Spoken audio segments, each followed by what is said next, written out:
السلام علیکم ورحمۃ اللہ وبرکاتہ۔ کہانی کی جانب جانے سے پہلے دوستوں، اگر ابھی تک آپ نے ہمارے چینل کو سبسکرائب نہیں کیا تو پلیز ہمارے چینل کو سبسکرائب کر لیں اور ساتھ ہی دیے گئے بیل آئکن کے بٹن کو ضرور کلک کریں تاکہ جب میں اس کی اگلی کہانی اپلوڈ کروں تو اس کا نوٹیفیکیشن سب سے پہلے آپ لوگوں کو ملے۔ چلتے ہیں آج کی کہانی کی طرف۔ مجھے ایک گارڈ کی اشد ضرورت تھی۔ میں نے اسلم کو رکھ لیا۔ ضرورت تھی، میں نے دکان کے باہر بورڈ لگا دیا کہ گارڈ کی ضرورت ہے۔ اسلم میرے پاس آیا، مجھے لگا کہ کوئی گاہک ہے۔ میں نے اسے رکھ لیا۔ ایک دن وہ دکان پر مٹھائی لے کر آیا۔ وہ بہت خوش تھا۔ شہر کے حالات کے پیش نظر مجھے ایک گارڈ کی اشد ضرورت تھی اور وہ زیادہ لگن سے کام کرنے لگا۔ وہ آج چھٹی پر تھا، اس کی بہن کی شادی تھی۔ میں اس کے گھر گیا اور اس کے باپ کی برسوں کی کمائی عزت مٹی میں مل گئی تھی۔ اس کی بہن اسلم کو جب میں نے گارڈ کی نوکری پر رکھا تھا، مجھے بہت فکر تھی کہ آیا وہ اس کام کو صحیح طور پر پورا بھی کر پائے گا یا نہیں۔ میری سونار کی دکان تھی۔ شہر کے حالات کے پیش نظر مجھے ایک گارڈ کی اشد ضرورت تھی۔ میں نے دکان کے باہر بورڈ لگا دیا، گارڈ کی ضرورت ہے۔ کئی لوگ آئے مگر میرے دل کو کوئی نہ بھایا۔ کام بڑی جان جوخم کا تھا اور ایمانداری بھی کڑی درکار تھی۔ اسلم میرے پاس دکان بند کرنے کے وقت آیا۔ مجھے لگا کہ کوئی گاہک ہے۔ اس کے حلیے سے بالکل نہیں لگتا تھا کہ وہ گارڈ کی نوکری کرنے کے لیے آیا ہے۔ بات چیت سے یہ پتہ چلا کہ اس نے گریجویشن کر رکھا ہے۔ عمر بھی 30 سال کے لگ بھگ تھی۔ بے روزگاری سے تنگ آ کر وہ یہاں آیا تھا۔ مجھے اس پر بڑا ترس آیا۔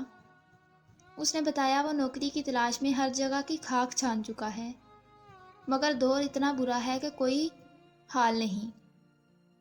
میں نے اسے فوراً کہا کل سے نوکری پر آ جاؤ۔ مجھے اس سے دلی ہمدردی تھی۔ میں نے بھی اپنی جوانی میں گھر پر تعلیم اور نوکری کا بڑا شور ڈالا تھا، مگر ڈھنگ کی نوکری نہ ملنے کی وجہ سے باپ کے کاروبار کو سنبھالنا پڑا۔ مگر بعد میں مجھے فکر بھی ہوئی کہ وہ کمزور سا بندہ رکھوالی کر بھی پائے گا یا نہیں۔ اگلے دن وہ دکان کھولنے سے پہلے موجود تھا۔ وقت کے ساتھ ساتھ اس کے کام نے مجھے بہت متاثر کیا۔ وہ جس انداز سے اپنا کام انجام دیتا، مجھے کبھی کبھی حیرت ہوتی۔ نہ بیٹھنا، دھوپ، گرمی، برسات، کبھی ایک چھٹی بھی نہ کرتا تھا۔ ایک بار میں نے کہا کہ چھٹی بھی کر لیا کرو، تو کہنے لگا اتوار کی چھٹی تو ہوتی ہے، کافی ہے بس۔ ایک دن وہ دکان پر مٹھائی لے کر آیا۔ اس دن وہ بہت خوش تھا۔ اس نے بتایا کہ اس کی بیٹی ہوئی ہے۔ میں نے اس دن کے بعد اس میں بہت سی تبدیلیاں دیکھی اور وہ اور زیادہ لگن سے کام کرنے لگا۔ اب وہ دکان کے اندر بھی کئی کام نپٹا دیتا۔ 2 سال ہونے کو آئے تھے، اس نے تنخواہ بڑھانے کا بھی نہ کہا تھا۔ مجھے بڑی حیرت ہوئی۔ وہ عجیب ہی صابر بندہ تھا۔ ایک کچی آبادی میں رہتا تھا۔ ماں، باپ، بیوی، بچی، بہن تھے۔ گھر میں اکیلے کمانے والا تھا، باپ کی پینشن آتی تھی۔ ایک دن اس نے بتایا کہ وہ اگلے ہفتے چھٹی کرے گا۔ مجھے بہت حیرت ہوئی، 2 سال میں پہلی بار چھٹی مانگی تھی۔ میں نے خوشی خوشی ہاں کر دی۔ اس کی بہن کی شادی تھی۔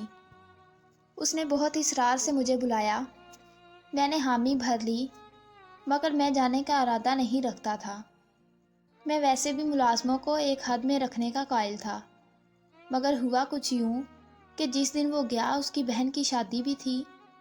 کہیں اس نے تو بس اس سے آگے مجھے سوچنا نہ گیا۔ آخری بار واقعی وہی تسلی کرتا تھا بند کرنے سے پہلے۔ دکان میں لگا کیمرہ چیک کرنے کا خیال آیا، مگر وہ بھی توڑا جا چکا تھا۔ دلاور جو دکان کا سب سے پرانا ملازم تھا، اس نے بتایا کہ اسلم کل کافی دیر اندر ہی پھنسا رہ گیا تھا اور ہم باہر شٹر گرانے کا انتظار کر رہے تھے۔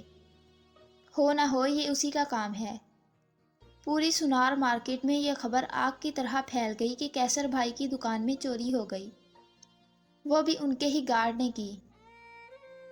بس پھر کیا تھا، پولیس کی کارروائی شروع ہو گئی۔ اب تو میرا بھی شک اس پر تھا۔